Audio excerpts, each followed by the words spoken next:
Hi there, everyone. I'm Rob Panting, the Communications Manager at OxLEP. Thank you for joining us today for our session within the Creative Industries Festival being hosted by Oxford Brookes University. And I'll hand you over to our host for the event, Howard Bentham. Thanks, Rob.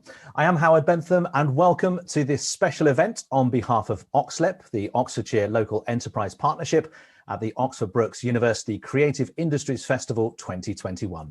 OxLEP, who champion Oxfordshire's businesses and organisations to drive a dynamic, sustainable and growing economy, teamed up with Oxford Brookes back in 2019 to help create the Oxfordshire Creative Industries Showcase.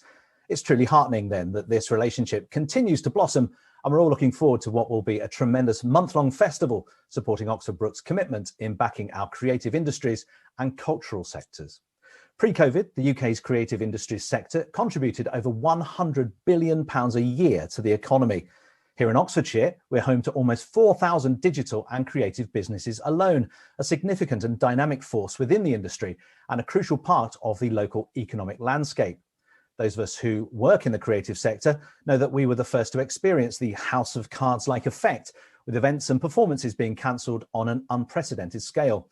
And whilst many businesses in other sectors are now back up and running, the creative industries are still waiting to be able to welcome back customers and perform in front of large audiences or crowds. The effect of the pandemic has, of course, affected us all globally. However, it's fair to say the economic effects of the pandemic have hit the creative sector disproportionately, and much more support will be needed to help it recover. So with the vaccine rollout in the UK, the envy of many around the world, and let's not forget it's Oxford's cutting-edge scientific community helping to lead the way here, the picture for 2021 certainly looks more hopeful. But the creative industry sector faces a series of urgent challenges, including how can cultural activity recover from lockdown? In this presentation, we'll ask, how can our globally recognised city and counties creative and cultural assets help drive a vibrant post-COVID-19 creative economy? Before I introduce our panel, we'd really like to hear from you during this presentation.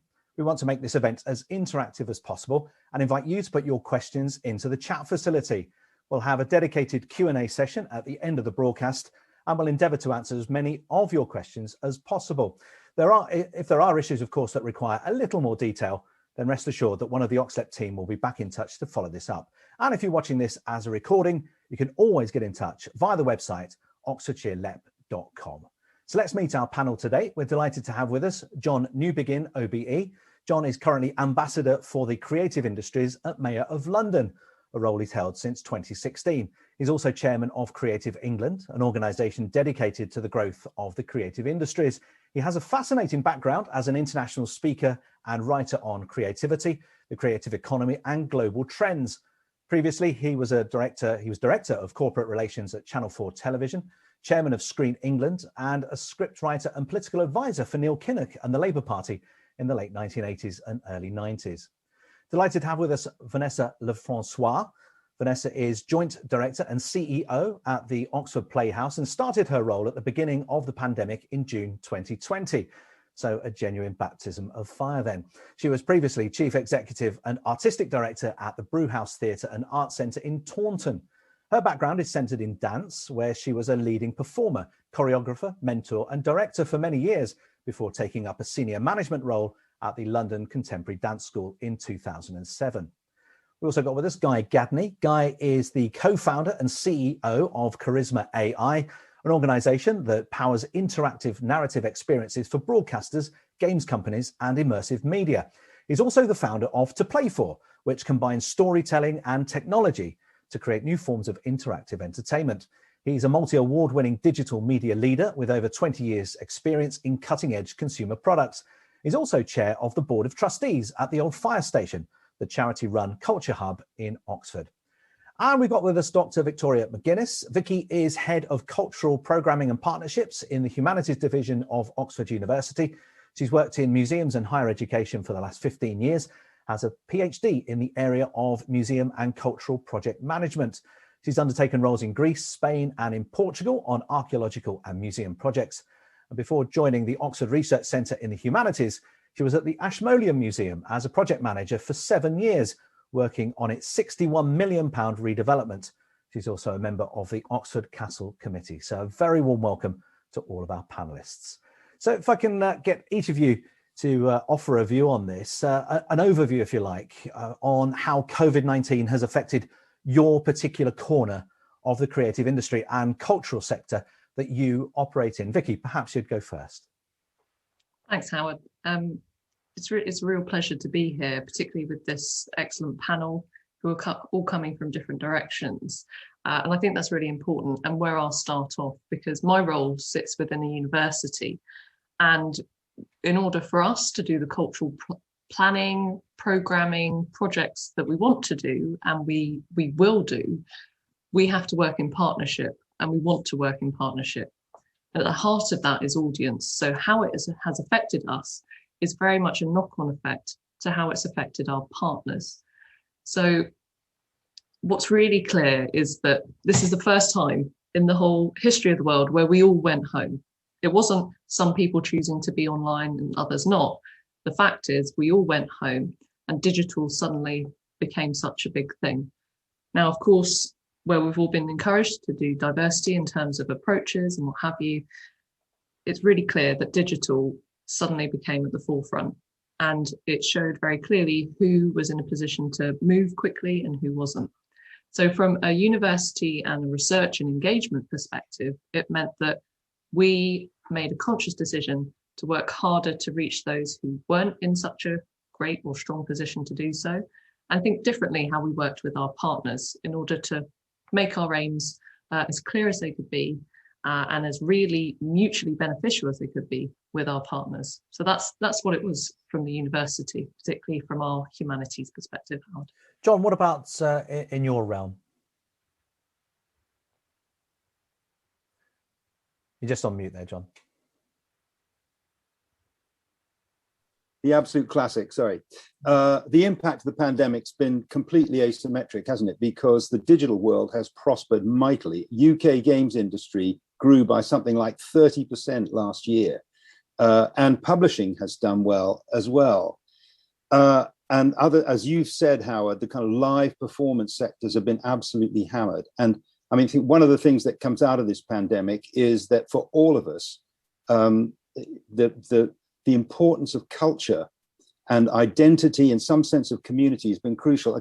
Something I just got from a colleague in Brazil who says, without music, books, films, video games, TV shows, radio, life during the pandemic would have been unbearable. I think everybody feels that. So the trick for us post-pandemic seems to me to be, how can we leverage those new recognitions about the importance of culture and the fact that the digital online world has become so much more important in the way most people consume and create culture. How can we build on that without losing the incredible, crucial, embryonic importance of live performance and the engagement with live audiences? Vanessa, you've had it tough, obviously, starting at the Playhouse in the midst of the pandemic. Tell us how it's affected your organisation. Well, like theatres up and down the country, it's been a significant challenge, as everyone can imagine, over the last 12 months. We're an industry that really relies on freelancers, so about 70% of our sector is self-employed.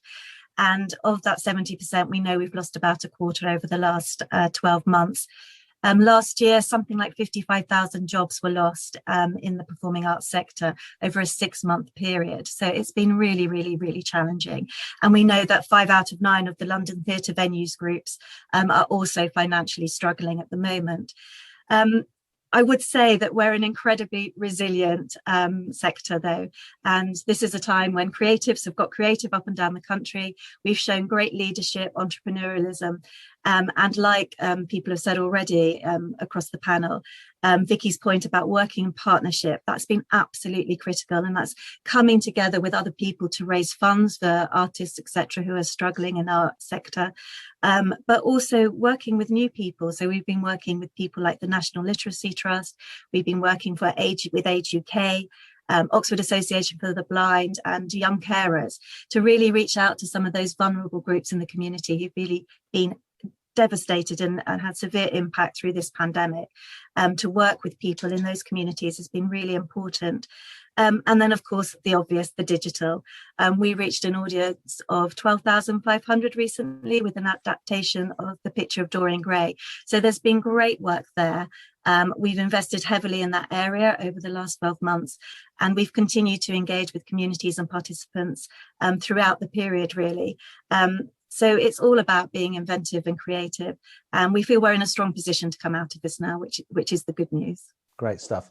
And where Vanessa's world is very much sort of bums on seats, Guy, yours is very much eyes in front of screens, I guess. So it's a different perspective on how COVID's affected your world. To a point, yes. I also have a sort of the duality of the old fire station as well, which matches and I think bridges both of them.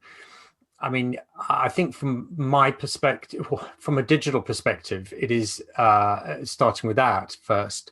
It is interesting that I think a lot of assumptions have been dispelled actually by COVID. What I've seen over the last sort of 15, 20 years really is that digital media is often seen as a sort of techie world, as something which is part of someone else's business in some ways. And, you know, and often it's the sort of call that I'd get to fix printers rather than actually put on, you know, big events or creative enterprises. And I think that as we have moved into more of that reliance really on culture and digital media, digital platforms being new paintbrushes for culture that can create new works in different ways. An acknowledgement, I think, that the games industry is an astonishing industry. It's you know, often I think been disproportionately put into a kids space and indeed a male space, but it's not. It's incredibly diverse across all sorts of different demographics and psychographics. And, you know, for many of us, myself included, it was a primary source of maintaining socialization with kids. You know, if they didn't have Fortnite, if they didn't have those sorts of ways to talk to their friends, I think they would have impacted enormously. So in some ways, I think we are seeing the rise not only of people having to use digital, but also learning about what it means across a broad panoply of different creative sectors. And then from the fire station perspective, I mean, gosh, you know, we've felt it as much as anyone else.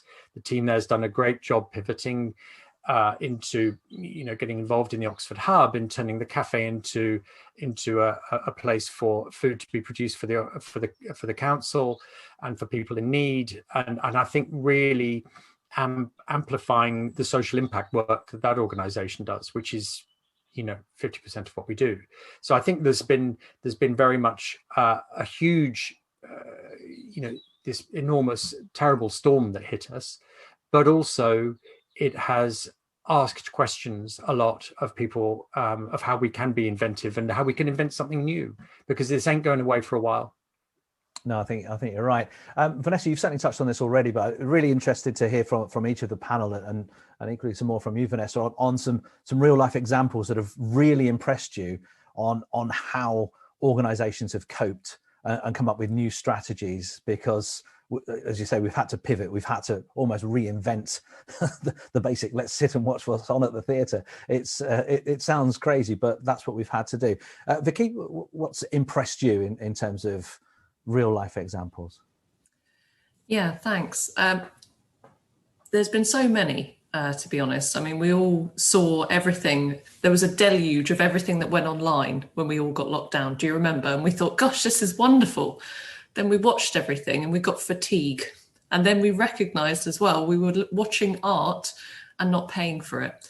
So I think, you know, we all sort of just had that waterfall effect at the beginning. And then we started to see those step back and take a moment examples. And, you know, there were some fantastic ones, the Playhouse among many, where we recognized, okay, digital's here for a bit. Let's look at co-commissioning artists directly to do things digitally, right? Let's not work out how to do it in person and then work it around. Let's start with digital as the place we start. I think that can also be seen in many other entities where they've said, actually, our collaboration is going to be purely digital. So, you know, speaking to Guy's point about how suddenly people didn't see this as the side order or the nice to have or the thing, oh, that, you know, at some point when we can be bothered, we'll get to it. It was the main road into creating more content, as well as engaging with the content, if that makes sense. And I think from our perspective, just to give you an indication, you know, like I said, we're a university, but we've got a huge program to engage with cultural organisations, take this into our new humanities building in 4 to 5 years' time. Suddenly we can't actually physically get out to anyone. But going online with our events program increased our digital audience 400%, and our audience, rather than just being, you know, which is fantastic, building locally, it also showed us a massive increase globally. So actually, when we're talking about what we can do during and post-COVID, audience is at the heart of this, to create new content, to engage with it, to consume it, to love it. So yes, we'll go physically back into spaces, but I'd love to see us keep the digital as our main road, with theatres, in theatres, but also online. Guy, give us an example that's really impressed you, if you would. Well, I've got to give a shout out to Creation Theatre in Bicester, who we worked with to produce Alice in Wonderland, because as Vicky said, this is new, actually, and a lot of people, when this first happened, really, to reiterate what Vicky said, is that they put their existing content on YouTube, and then they realized that didn't work because they're giving it away for free to someone else, Google. Exactly. You know, and then people, the next stage in that sort of strategy is people go, okay, that's not going to work. Let's create our own technology for it in-house. I can tell you that doesn't work either. So then there needs to be a more concerted effort to look at how, about, you know, a mature approach to the strategies. And with Creation's production of Alice that we co-produced, so it's you know, I should say, you know, put hand on heart and say that, with Big Telly theatre productions in Northern Ireland as well, which won an Offie, which we're very pleased with. It was pulling it away and saying, you can look at theatre, but theatre is the name for the building. You can look at cinema, but cinema is the name for the building. What goes on in the cinema is a film, and what goes on in the theatre is a play. Let's look at those, break those down to their core essences, and then build them up into a new medium.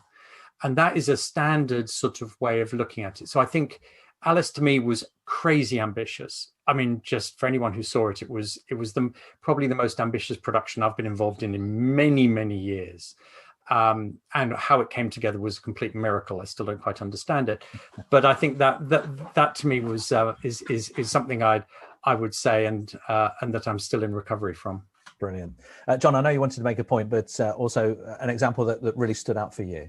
Well, Guy, I wanted to pick up on points, and Guy has actually made them to some extent. I mean, I think one, without referring to a specific example, I think one of the things that's gone on is the difference between arts and cultural organizations that have seen the digital world as putting stuff up online, and those that have seen it as a new medium in which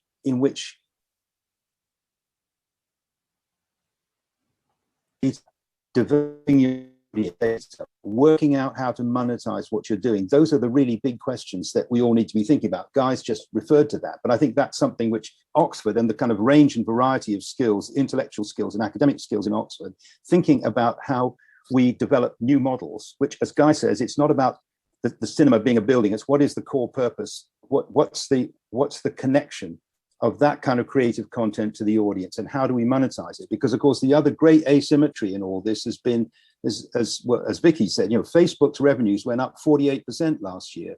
A lot of people created fantastic creative content and got no payback whatsoever. We've got to discover new models. So without referring to a specific example, it does seem to me one of the roles that Oxford should be thinking about is how does it help to move our understanding of how we engage with culture and how we allocate the rewards and how we manage intellectual property. Those are the really, really big sort of global questions that this city and county are quite well placed to play an active role in solving. I'll just move the conversation on a little here, because you've talked about theatres being places, and the university is obviously a very big place, has a massive effect on the local community. Vicky and Vanessa, Oxford and Oxfordshire, it's the home to the world's best and most well-known creative and cultural assets, as I say. How can these standout assets support a return back to normal life? Because hopefully we will get there. Perhaps, Vanessa, you'd like to start. Sure. I think a couple of ways, really. I mean, one of the most important thing is to get back and open as quickly as we can and as safely as possible. And so we are definitely endeavouring to do that. So we'll be opening at the end of May, on the 28th of May, with a UK national tour of blindness, which has come from the Donmar warehouse, which is terribly exciting. But I just want to go back to the importance of that, because it's not only about sort of resurrecting the sector, which is going to have a really huge impact in terms of the local economy, in terms of jobs, but it's also the knock-on effect to the hospitality sector and the transport hubs in and around Oxford. But also we've got to think every time a company comes to the Oxford Playhouse for a week, it brings a huge team of people. And of course, again, that's all investment in the local economy. But I wanted to pick up, actually, if I can, Howard, just to touch on a point that John mentioned about our core purpose, because of course the other thing that's so important is the work that we do in the communities and with local people. And one thing we've maintained throughout this period is that connection, and I think we've got a really significant role to continue to play, whether that's in person or online, because theatre, if it does nothing else, it's a fantastic mechanism to bring people together for shared experiences and really connect with local communities. So I think it's really important to be able to continue that work. And we're going to continue to offer sort of a hybrid approach, which is what a lot of venues are planning to do, because we recognise that we will be able to connect locally, but through our digital streams and platforms and digital stage, we are also reaching audiences as far as America now, and that's really exciting. So that kind of platform will enable, I think, Oxford to reach out internationally much more, and to be able to share what's going on here in our community sort of globally. Vicky, as well as locally. Absolutely. Vicky, you want to add to that? Yeah, I think just to add to what Vanessa's, brilliantly said there, from our perspective, thinking about the research opportunities. Now, where we've all been forced in this online world, we've actually started making connections with partners that we otherwise would have hoped to have got to, but probably wouldn't have done. So it's accelerated some of those conversations. So I think as we come out of it, what Oxford and Oxfordshire as a region can do is continue those lines of communications where, like Guy says, we're talking to gaming industry partners, to partners that probably feel a little bit, a bit of a stretch from researchers sitting in, writing their book and working and teaching. Creating those bridges, reinforcing those bridges so that there is research-led content into this ether as we go forward. And I think, the fact that this is hosted by Oxford Brookes alongside OxLEP is a brilliant sign of the strength of universities, research-led entities, and certainly a way out of this. Yes, we've got vaccines, and thank goodness for the research that was in place already in order to facilitate that. Thinking about that from the storytelling, from the narrative perspective, combining that with creative industries, technology and creativity is phenomenal. Now we can do that with theatres, with dance. I'm thrilled to hear about Vanessa's dance background. Yes, we can do that. But the final point I'll end on is, again, about audience. Now, there are people that have been able to access the things we've been able to create and put online that couldn't have accessed it before for a variety of reasons. And working out, and I don't think there's an easy answer to this, how we can maintain those audiences, how we can still continue to reach those that we haven't reached yet is really important. Now, I know we always do that in museums and theatres, it's, as Vanessa says, and with the old fire station, fantastic, genuine community-led work. How can we continue to do that with our digital content as well is really interesting, I think, as an exercise. Just looking at the economics of this, John, perhaps you could pick up on this one. The creative economy makes an enormous contribution, as I said in the introduction, £100 billion in 2018 it was. Has this been forgotten by those in power, particularly with regards to supporting our towns and cities' economic recovery? No, I don't think it's been forgotten, but I think it's not properly understood. governments nowhere are terribly good at kind of understanding the creative industries. Vanessa made the point about freelancers. You know, all the government support for the arts and culture has really been about institutions, not about individuals. And someone said, when the government say crown jewels, they're thinking of buildings and institutions, but the crown jewels are the people.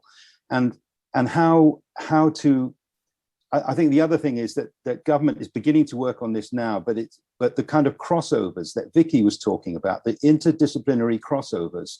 I was talking to a senior guy in the chemistry department here in Oxford who was saying, we need people from the games industry to help us with data visualization.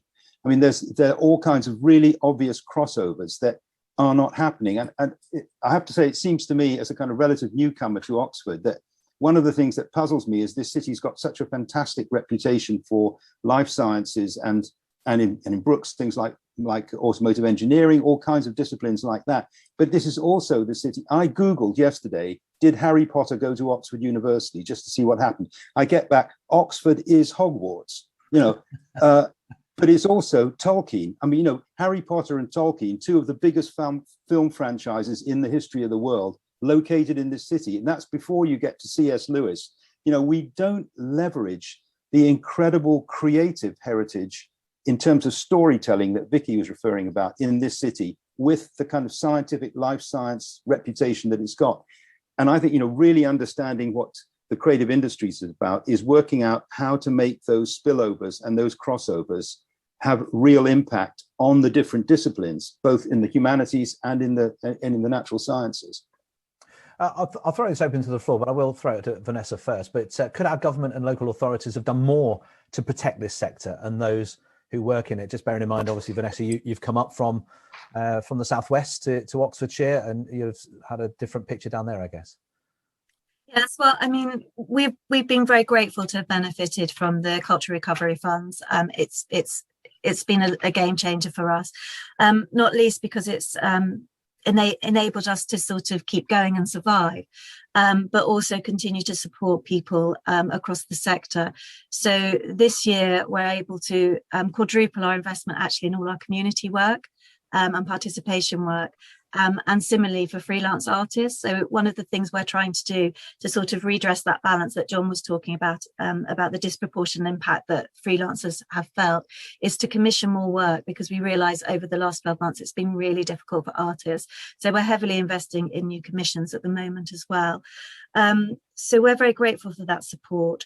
And also to Oxford City Council, who've been terrific, but not least the people just in the community. I mean, we've had so much support from our audience goers, and we've raised over £300,000 from people who just been kind enough to say, actually, we don't want a refund. We want you to survive. We want you to be here for the next generation, for our children, and so that we can continue enjoying culture in the city. So we're just going to give you the money that you would refund us for tickets when the events haven't happened. So we've been really, really grateful towards that.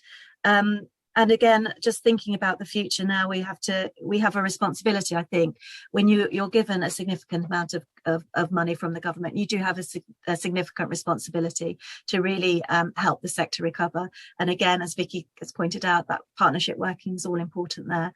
And we will continue to do that going forward. Anyone else like to add to what Vanessa said? I just chip in, because also there's some really good things going on in the chat as well that I want to highlight. I think in terms of just anecdotally, when we put in, we got a bit of funding from Innovate UK for the Alice in Wonderland project, so kudos to them. But having done those application forms before, there's a whole section called resources where you have to have named individuals. And it's like, I've got no idea. We haven't cast this. This is a theatre piece.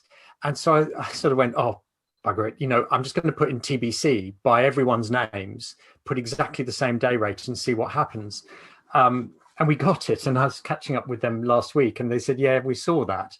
And we thought, you know, fair play. Your model doesn't fit our model. And you just, you went ahead and you said, this is all going to be about freelancers. We took, you know, we took next to nothing for that show. What we wanted to do was just use the show as a conduit for that money straight into freelancers. So I think that's the piece that Tracy's talking about in chat, about investing in individuals. That's what we're trying to do. And I do think that then the economic model needs to shift. And the bit that bugs me slightly is when people talk about going back to normal, because that would be a terrible waste of an opportunity to actually learn from, look back and learn, and then and adopt. Because I think there is a psychological sort of afterdraft which will flow through. Brilliant that the theatres are opening doors, brilliant that doors generally are opening, always good to open a door, but I think there'll be a residual fear of people sitting for 2 hours in a building next to each other, and that will take a little while. So we do need to sort of think through that and what that means, and work out a model that supports that, because it's not a bad thing. But the other anecdote I'll just share about Alice was we had a family. One part of the family was in America, one part was in King Lear, and one part was in the UK, and they were able to see a theatre production together. How cool is that? That actually, and they were able to see each other, chat to each other, be a part. It was that communal experience that they could not have had in a physical world, and that to me is something valuable, something new, and something that we're hoping to build on. Yeah, I must admit, a shared experience there with watching some online stand-up with some friends in obviously different parts of the country, and chuckling along at the same gags, and then giving your thoughts on it afterwards. Great fun. Really good. Anyone wants to add to that point? John, I think you were about to. Yeah, I just, what Vanessa was saying about what the Playhouse has been doing, and core, I mentioned core purpose, you picked it up. Just that, what's the role of something like the Playhouse during a time when the theatre itself is shut?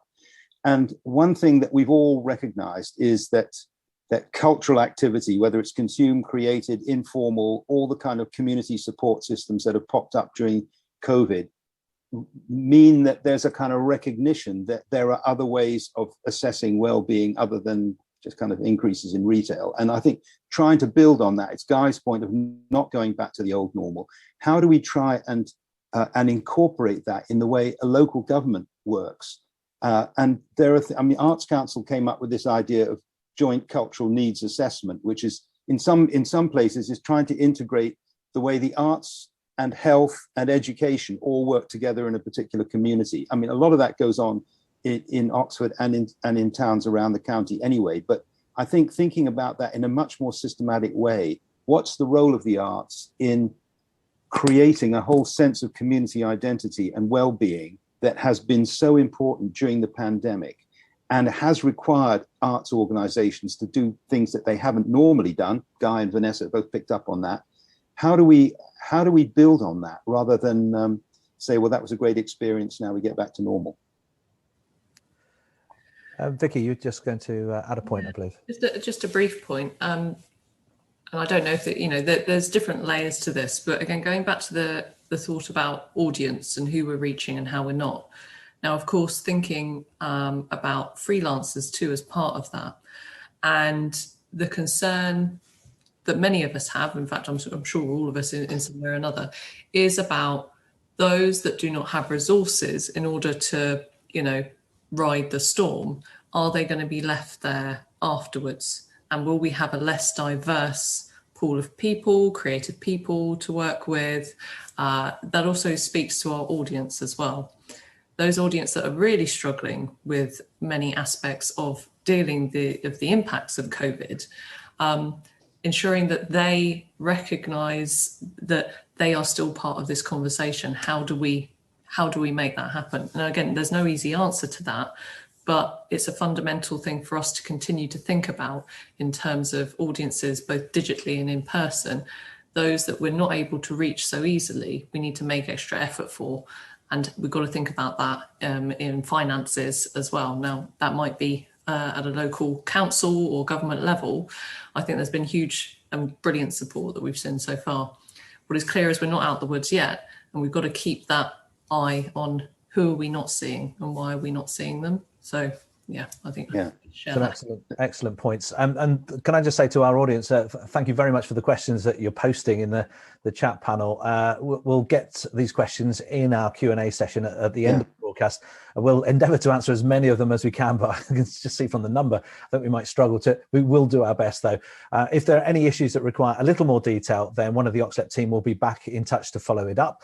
And if you are watching this as a recording, get on to oxfordshirelep.com and there'll be more details there. We'll have our Q&A session in around about 10 minutes time. First, though, more from our panel.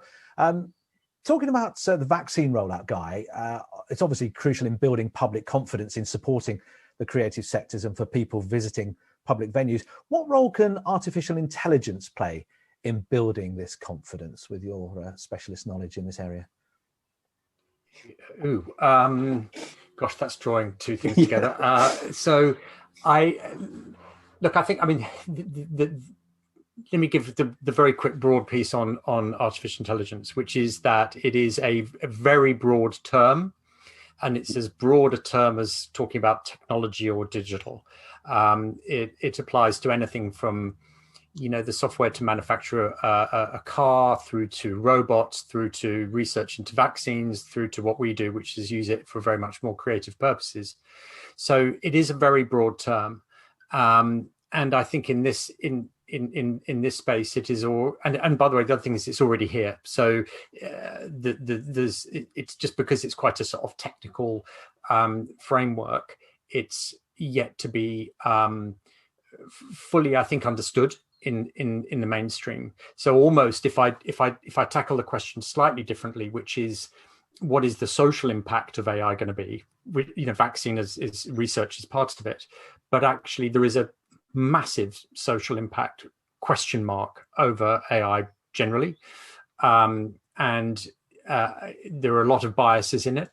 There's a need for greater diversity in it. It is much like Amazon and Google and the other major tech companies.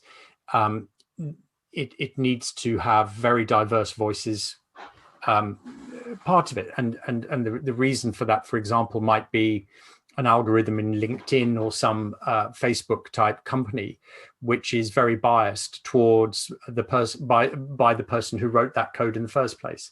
So we need to think about those things in its broader sense. But my sort of mantra over all of this is that actually the way to think about these things is to involve the creative industries, because we're great at thinking about things. That's what we do, and we turn them into stories, which is how to communicate those things we're thinking about. And so to involve, as I think maybe it was Tracy was saying earlier about how to work more closely with the sciences to bring these together is critical, so that the advancing technologies have more of a strong humanities side to them, and that also that humanities doesn't get railroaded and the creative industries don't get railroaded by technology, which you could argue Netflix and others are doing, and throwing the contentious lob in there. The way to look at that is through the tax they pay into this country, and then you start to see why that model actually is not good, and that we need more localized versions of this approach. So it's a big question, Howard, but I hope I've sort of covered a couple of points. You've done fantastically well there, and just looking at that public confidence and how we can try and really build that confidence, as people will be, I think, reticent to go back, just as a human nature, because we've been told how bad things are, and obviously we watch the news every night. How will we instill more confidence in the public, John? What would you say is a solution to this? I think, well, in the context of the London LEP that I'm involved in, quite interesting that there's a lot of discussion about what goes on in the West End of London at the moment, and in the city, because there's real concern about people's behaviour post-pandemic. And this is slightly different from the question you're asking, perhaps, Howard, about vaccine. But it's interesting that a lot of people in the property world are saying kind of shoppers and visitors are going to kind of come back to old normal pretty quickly, but it's the way people are going to work, particularly if people are working in the knowledge economy, that may well change radically. And that is going to have a huge impact on the way our towns work. So it seems to me that thinking about, and we've got so used over the last 100 years, I guess, to having retail as the main activity that occupies people in public space. How do we reinvent public space without it being dependent on retail is the kind of big question. And I do think that's where what what everybody's been saying about the importance of stories and narratives, and creating a new narrative for a city, for a high street, even for the county, is going to be really important. And I do think that's a kind of long-term issue, but it's something that we need to be addressing now, that we can't just have retail as the key driver of what gets people into public spaces. It's just, I mean, apart from the fact that it's proving to be completely unsustainable for the planet, it's also not the way people are consuming, or increasingly the way people are not consuming. And we need to actively turn that into something positive. Vicky, the creative industries and helping confidence return to get people out again. What's your view on this? Yeah, I think it's a really important question, isn't it? Because how confident people are, I think we've seen that throughout the pandemic. I've sat with this bunting at the end of my kitchen table for a long time, and will probably continue to do so until somebody offers me a jab. I'm looking forward to that day. There's going to be there'll be more bunting. But I think, in all seriousness, you can see there are floods of people going back as soon as shops open and stuff like that. There will be plenty of people coming back. But again, it's the invisible. We can't see who we can't see. And we know that some people are going to be in a more vulnerable position than others. And how can we ensure that we can facilitate genuine engagement with them? Now, that hybridity, Vanessa, you touched on that, and Guy too, about how can we have in-person events, but also a quality digital experience as well, is really exciting. And I think that's key of where creative industries can work with us to make it a really good experience, but also one that's not just quick, come in and fix this, put a decent camera up. What is the interactivity, and how can we reduce the latency, the time delays between things too? Those are quite specific things, but they play on my mind, right, of the things we want to do, even down to conferences. And this is also, it's a climate thing as well. What we have seen is, while we're all not tromping about on planes, and man, I miss planes, but while we're not doing it, there is a huge benefit to the country. Now, reducing how much of that we do will be more likely if we have a global conference, for example, in a university. If we're able to have genuine audience engagement with technology as well as an in-person audience, you can see how that would make a big change. Now, bringing that into creative arts for touring and rehearsals and that sort of thing, particularly for music as well, there's a whole space there, not just the final product, but also the process by which you get there. Katie Mitchell, opera and theatre director, speaks a lot on this, and looking at it from an ecological perspective. So how can creative industry help? I think a lot, both in the development, but also the final delivery of these creative wonders. Vanessa, a view from you on restoring public confidence? A couple of points to pick up on, I suppose. So we're part of Rediscover Oxford campaign, which kicks off on the 1st of June. So I think it absolutely is important that we're all working together beyond the creative industries. But the other things that the theatre world has done is various kite marks to give that assurity to people, such as See It Safely or Visit England's Good to Go. So lots of work around that. We know from recent surveys that audiences are nervous to return. Only about 58% of audiences are definitely or probably coming back in the next 12 months. We understand, but also a lot of people are erring on the side of caution. So there is that temptation for people to say, actually, I'm going to wait and see what happens for 6 months and then make my mind up if or whether I'm going to go back. So we're looking at all the data that's coming out. We know that people want to feel safe when they arrive, but also it's important how they get there. So a lot of that's around communications. It's also about being financially protected. If they're expending a lot of money on tickets, can they get their money back if they need to, or they change their minds, or they become unwell? And also people are worried that the experience is going to be very different. So people are very mindful they'll be wearing face masks, and there'll be other things at play. So we've done a lot of work in terms of staggering audiences' arrival. We've got apps now for people to order their drinks, etc. But also we opened for a short period last autumn, and we got really good feedback from the audience. They felt really confident in the space. They felt very safe. So we'll now be communicating through their communications to give that confidence to audiences. But all of that points to, as Vicky keeps saying, and other panel members, it is about sustaining that hybrid program so that people have the option to come in person if that's the experience they want and they feel safe to do so, or stay at home and watch a streamed version of the same event. I'm very conscious that we want to answer these many questions we got from the audience, which is fantastic. But just give each of you, and if you can try and do it in 30 seconds, a quick glance into your crystal ball. How do you see things this time next year? Will the cultural sectors be flourishing again, or have they never stopped flourishing? A quick 30 seconds sum up. Guy, I'll let you go first. Well, I think it's shown us that there are imaginative ways to tell stories now. We've got imaginative new ways to tell stories, but equally and importantly, there are new ways to consume stories.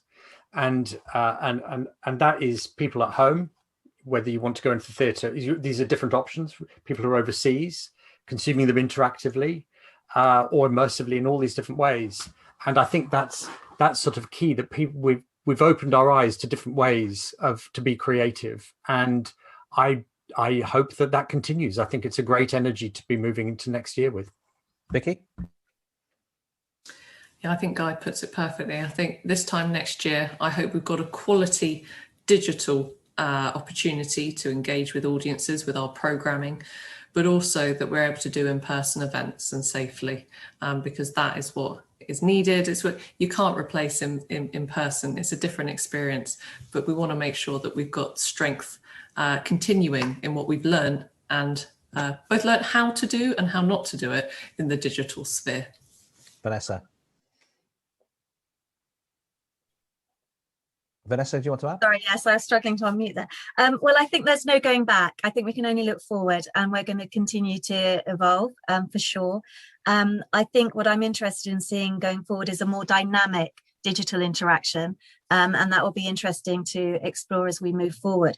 But one thing we haven't touched on, which I also think is quite interesting, is I think throughout this period, we hopefully have begun to close that sort of generational digital divide between sort of older generations who've sometimes struggled with sort of social media and digital platforms. So I think working towards that will be really good as well.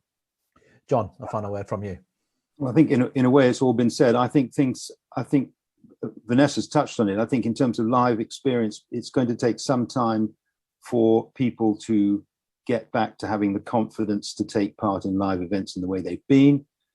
There's all kinds of changes already in train. We're going to continue with them. Something that we haven't touched on, but which I do think is significant for the whole sector, is what the consequences of Brexit are going to be on arts and cultural economy in this country, because the free flow of ideas and people has been so important to it.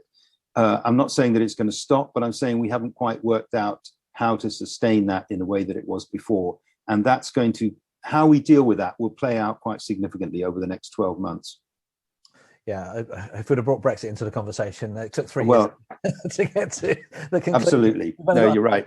We've only got now. We're doing our best. Let's welcome OxLEP's communications manager, Rob Panting, into the conversation. He's been fielding the many questions, and I mean many questions, that you've been posting for our excellent panel during the presentation. Rob, I know you'll only be able to give us a flavour of what people are asking.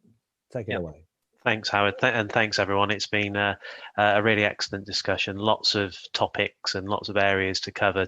Too many topics, as you say, Howard, within a 1 hour window. So we'll try and cover off as many of these as possible. There were a couple of questions that people who would like to have joined us today have effectively pre-registered. So I'll just cover those off very, very briefly. I think actually, Vicky, you did touch on this earlier in terms of the impact in other walks of life in terms of the way that we consume creative and cultural assets and production.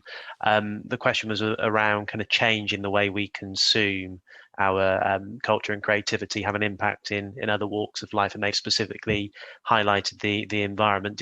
Maybe worth just extending on that point from earlier on, Vicky? Sure, in terms of the environmental? I think so, and any wider impact as well. Sure, and I suppose, full cards on the table, that one of the reasons I got into museums and research and that sort of thing is because of my, working class background. And it's something that I was told from a young age was, here's a free museum, Victoria, here's a bit of paper and a pen, go and do some drawing. And that's very important, that barriers were removed. And I was told, here you go, little Victoria, off, go into these spaces. And that can be reflected across all of the arts and cultural and creative industry spaces. So thinking about that from a people perspective in terms of that environmental impact, how digital helps or potentially creates new barriers is a really important area. The environment perspective, of course, is fundamental. People are not getting buses, people are not driving their cars. But once we're able to go to places, people are probably going to feel more inclined to use their car because then there's only them in it, right? So I think we are very much at this transitional stage of, I think, Vanessa, you made the point of, it's not only once they're in the space, it's how they get to the space. And I think, John, you touched on a few points there about that sort of, it's almost like the ripple effect to those industries around it. Creative industries is at the heart of a lot of this. It just hasn't been, probably quite rightly, or not rightly, clearly identified as being one of those main hubs in what is a significant wheel. So I suppose if people aren't going to come or can't come, that's going to affect us moving forward. And so we need to really, I think some genuine research needs to be done on that. Again, it's brilliant that Oxford Brookes are here, or leading on this too. Excellent. Vanessa, John, Guy, anything further to add to that particular one? Vanessa, yes. I just pick up on this really quickly. I mean, sustainability in the theatre sector has become one of the leading, most significant and important priorities for us all. And interestingly, during this period when maybe we haven't been doing what we normally do as much, there's been significant progress in this area. So the Theatre Trust, along with the Association for British Theatre Technicians, are working on a Theatre Green Book.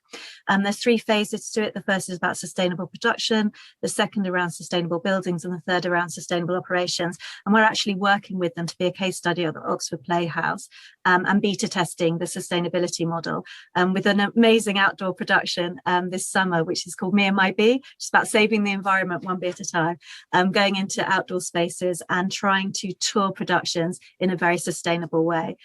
So this is a really critical area that we all need to engage with.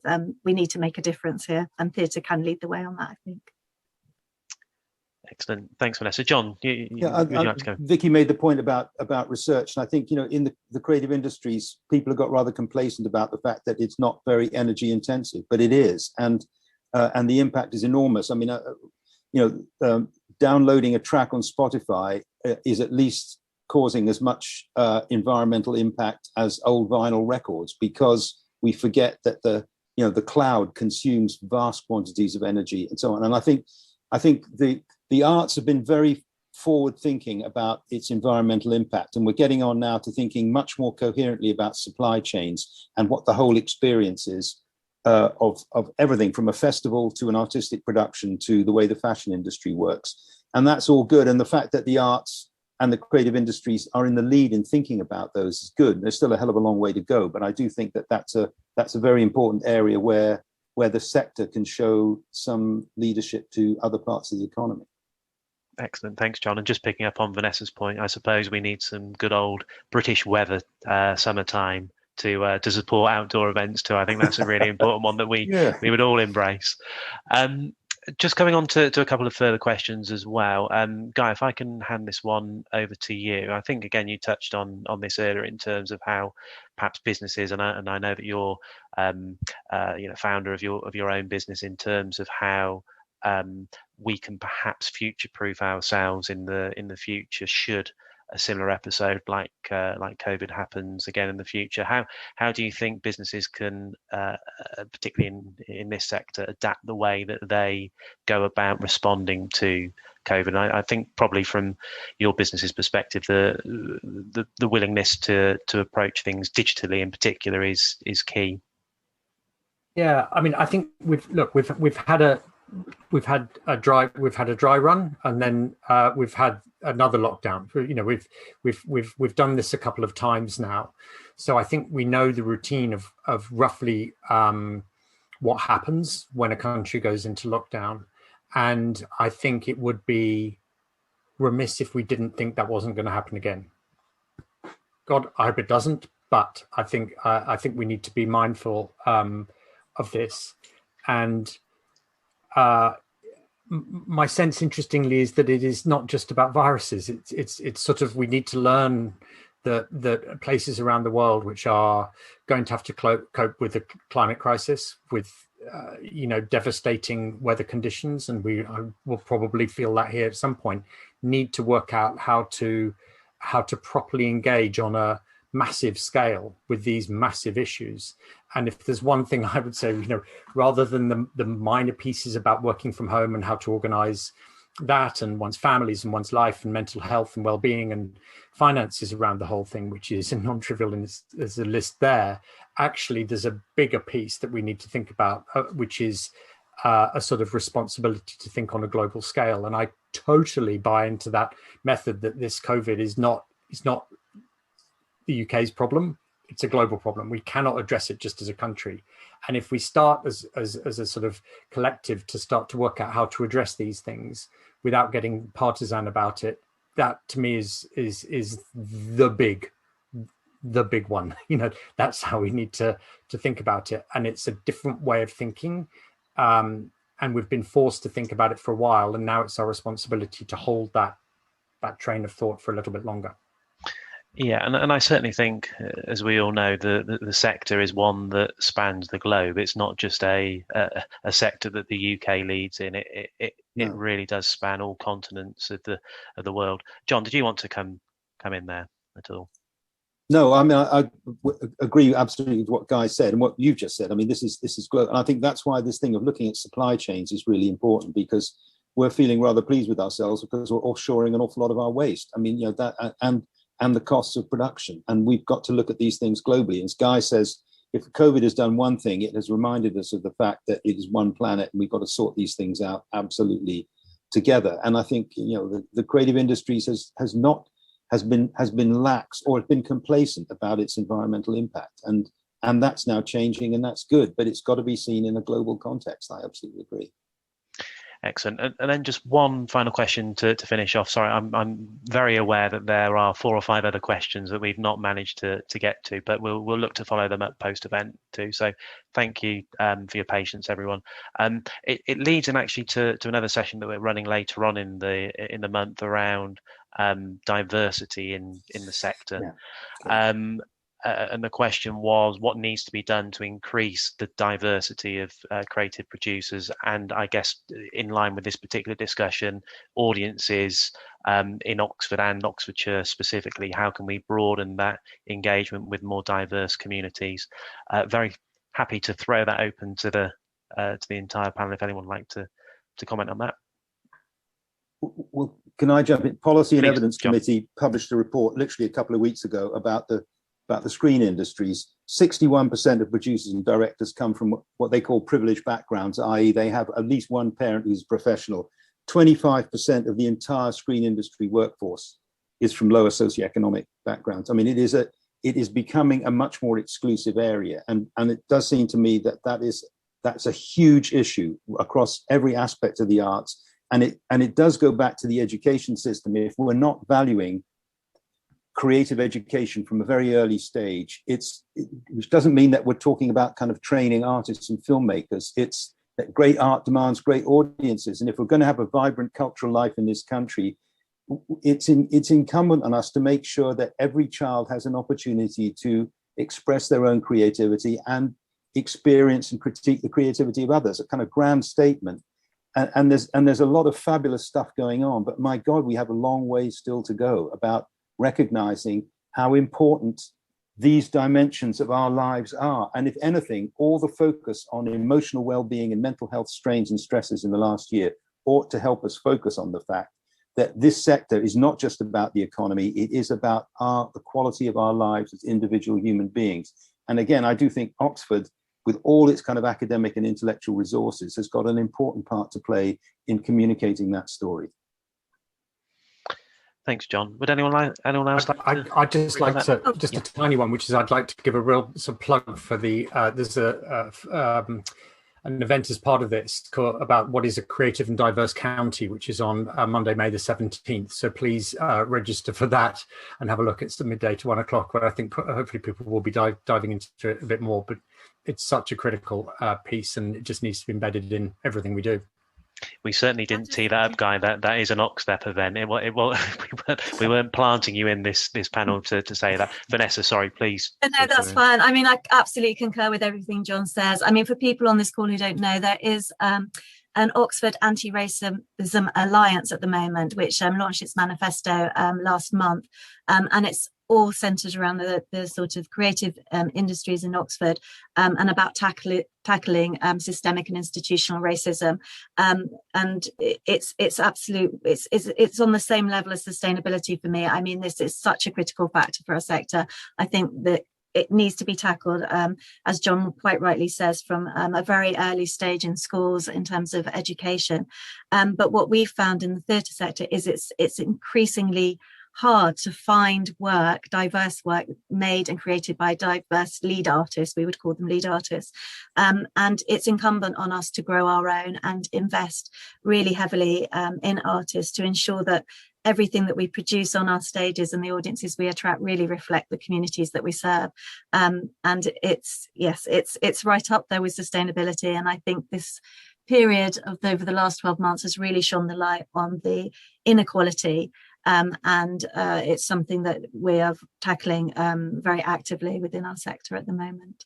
Vanessa, thank you for that. And that's about it for this first OxLEP presentation at the Oxford Brookes University Creative Industries Festival 2021. Thank you for all the questions that you've posted during the last hour, and thanks to Rob Panting for putting as many as he could to our brilliant panel: John Newbigin, OBE, Vanessa Le Francois, Guy Gadney, and Dr. Vicky McGuinness. A date for your diary: the heavily trailed Monday, 17th of May, for the next OxLEP contribution to this year's Creative Industries Festival. I'll be back with another panel discussing what is a creative and diverse county. We'll explore how we can strengthen and ensure a diverse and economically stable creative industry sector in Oxfordshire. Please sign up for this event via the Oxford Brookes website. There's a link on the chat right now. And as ever, there is more support available to creative and cultural businesses at oxlepbusiness.co.uk. As we've focused on today, the creative sector locally is hugely important in its own right in terms of economic footprint and employment in Oxfordshire. The sector spurs innovation across the local economy, as well as contributing to numerous other channels for positive social impact. There's no doubt this area of our economy has a massive influence on our health and well-being, education, inclusion, and urban regeneration, and long may it continue. Do enjoy what else the Oxford Brookes University Creative Industries Festival 2021 has to offer this month. But for now, from me, Howard Bentham, thank you for watching, and goodbye. Thanks, everyone. Bye. Bye.